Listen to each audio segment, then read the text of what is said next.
রান্নার গ্যাসের সংকটে আজ পথে প্রতিবাদ মমতা বন্দ্যোপাধ্যায়। রান্নার গ্যাসের দাম প্রায় 1000 ছুঁই ছুঁই, আর তারই প্রতিবাদে আজ মমতা বন্দ্যোপাধ্যায় পথে নামছেন। গ্যাসের আকাল দাম বৃদ্ধির প্রতিবাদে মিছিল করবেন মুখ্যমন্ত্রী মমতা বন্দ্যোপাধ্যায়। বিকেলেই কলেজ স্কোয়ার থেকে ডরিনা ক্রসিং পর্যন্ত মিছিল। এই মিছিল কারণ আমরা জানি গতকালই ভোট ঘোষণা হয়ে গিয়েছে, অর্থাৎ নির্ঘণ্ট প্রকাশ হয়েছে। তারপর প্রথম প্রচারে তৃণমূল কংগ্রেস, যেখানে রয়েছে তৃণমূলের শীর্ষ নেতৃত্ব তৃণমূল সুপ্রিমো মমতা বন্দ্যোপাধ্যায়। আবির রয়েছে আমার সঙ্গে। আবির, আজকের এই মিছিল, আজকের এই প্রথম প্রচার তৃণমূল কংগ্রেসের ভোট ঘোষণার পর কতটা তাৎপর্যপূর্ণ এবং একই সঙ্গে কি বার্তা দিতে চাইছে তৃণমূল কংগ্রেস? দেখো, প্রথমত হচ্ছে যে তৃণমূল কংগ্রেসের বক্তব্য ভীষণ পরিষ্কার। তারা এমন ইস্যুকে নির্বাচনের ক্ষেত্রে তারা হাতিয়ার করতে চাইছে যার সঙ্গে সরাসরি সাধারণ মানুষের সংযোগ রয়েছে। গ্যাসের সিলিন্ডারের দাম বৃদ্ধির ইস্যু নিয়ে 5 দিনের যে ধর্ণা মমতা বন্দ্যোপাধ্যায় মেট্রো চ্যানেলে করছিলেন, সেখানেও তিনি বক্তব্য রেখেছেন। অভিষেক বন্দ্যোপাধ্যায় বক্তব্য রেখেছেন এবং আমরা দেখেছিলাম যে সুবোধ মল্লিক স্কোয়ার থেকে মেট্রো চ্যানেল পর্যন্ত কালো পোশাক পরে হাতে হাতা, খুন্তি, রান্নার বাসনপত্র নিয়ে মহিলা তৃণমূল কংগ্রেসের তরফ থেকে মিছিল করা হয়েছিল।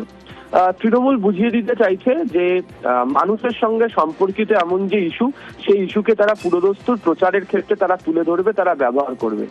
এবং সাম্প্রতিক সময়ের বিভিন্ন নির্বাচনগুলোর, এমনকি উপনির্বাচনগুলোতেও যদি দেখতে পাওয়া যায় যে ফলাফল, সেই ফলাফলে দেখতে পাওয়া গিয়েছে যে মহিলাদের ভোট সেটা তৃণমূল কংগ্রেসের পক্ষে গেছে। এবং এই যে গ্যাসের সিলিন্ডারের মূল্য বৃদ্ধি, রান্নাঘরে সমস্যার মুখে যারা পড়ছেন, তার মধ্যে একটা বড় অংশ হচ্ছে মহিলারা। ফলে তাদেরকে এর মধ্যে দিয়ে টার্গেট ছুঁয়ে নিতে চাইছে হচ্ছে তৃণমূল।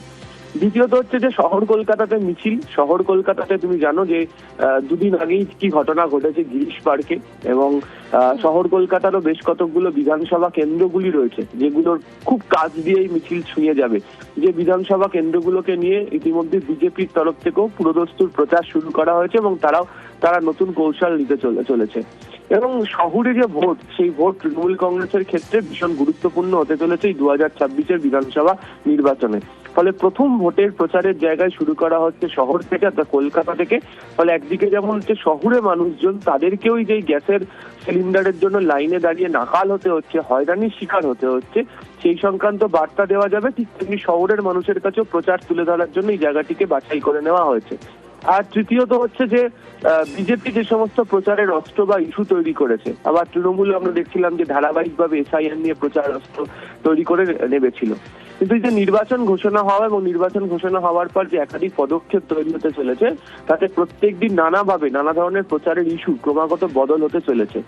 সেক্ষেত্রে দাঁড়িয়ে আজকে তৃণমূল নেতৃত্ব শহর কলকাতা থেকে মিছিল করে আসলে যেহেতু কলকাতাতে তাদের নির্বাচনী ফলাফল গত কয়েকটা নির্বাচনের ক্ষেত্রে ভালো হয়েছে, 6 আসন তারা জিতে নিতে পেরেছে, ফলে সেই জায়গাতে তারা তাদের ক্ষমতার শক্তি প্রদর্শন করতে চায়, যার মধ্যে দিয়ে গোটা রাজ্যের যারা নেতা কর্মীরা রয়েছেন তাদের কাছে বার্তা পৌঁছে দেওয়ার চেষ্টা। ফলে সেদিক থেকে দেখতে গেলে ভোট ঘোষণা হওয়ার পর তৃণমূল কংগ্রেসের এই প্রচার কর্মসূচি থেকে ঘিরে তারা পুরোদস্তুর গোটা রাজ্যের নির্বাচনী প্রচারের যে দামামা সেটা বাজিয়ে ফেলছে। বেশ। রান্নার গ্যাসের সংকটে আজ পথে প্রতিবাদ মমতা বন্দ্যোপাধ্যায়। কলেজ স্কোয়ার থেকে ডরিনা ক্রসিং পর্যন্ত মিছিল। সান্নিক রয়েছে অপর প্রতিনিধি। সান্নিক, প্রস্তুতির ছবিটা জানতে চাইবো। আজ বিকেলে কলেজ স্কোয়ার থেকে ডরিনা ক্রসিং পর্যন্ত এই মিছিল শুরু হচ্ছে, কি প্রস্তুতি? একেবারে শেষ মুহূর্তের প্রস্তুতি বলা যায়।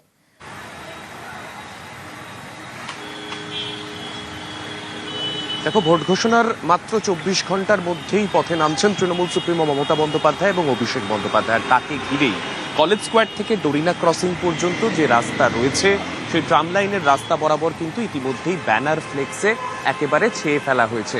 গোটা রাস্তাতেই জুড়ে দুপাশ দিয়ে ব্যারিকেড, কাঠের ব্যারিকেড করে দেওয়া হয়েছে। এবং তার সঙ্গে একদিকে যেমন এই মহামিছিলের যে মূল ইস্যু, অর্থাৎ একদিকে গ্যাসের দাম বৃদ্ধি, গ্যাসের যে এখন পাওয়া যাচ্ছে না সেই বিষয়টা, ঠিক তার পাশাপাশি আরও বেশ কিছু পোস্টার গোটা জায়গায় রয়েছে, তা হলো বয়কট বিজেপির পোস্টার। এইটা কিন্তু আজকে গোটা রাস্তাতেই আজকে আলাদাভাবে রাজনৈতিক তাৎপর্য পাবে। যে জায়গা থেকে এই মিছিল শুরু হচ্ছে, অর্থাৎ কলেজ স্কোয়ার, সেখানে একেবারে কলকাতা বিশ্ববিদ্যালয়ের উল্টো দিকে একটি মঞ্চ তৈরির কাজ চলছে। সেই ছোট মঞ্চ থেকে প্রাথমিকভাবে তৃণমূল সুপ্রিমো কি বার্তা দেন সেই দিকে প্রত্যেকের নজর থাকবে। তার পাশাপাশি এখান দিয়ে গোটা রাস্তা আমরা এর আগেও দেখেছি বিভিন্ন ইস্যু নিয়ে কেন্দ্রীয় বঞ্চনা সহ বিভিন্ন ইস্যু নিয়ে এই রুটকেই হাতিয়ার করেছেন মমতা বন্দ্যোপাধ্যায়। অর্থাৎ এই কলেজ স্কোয়ার থেকে ধর্মতলা ডরিনা ক্রসিং পর্যন্ত তিনি এর আগেও পদযাত্রা করেছেন এবং সেই রুটেই ভোট ঘোষণার পরে প্রথম পদযাত্রা বা প্রথম মিছিল বলা যেতে পারে তৃণমূল কংগ্রেসের তরফে। বেশ।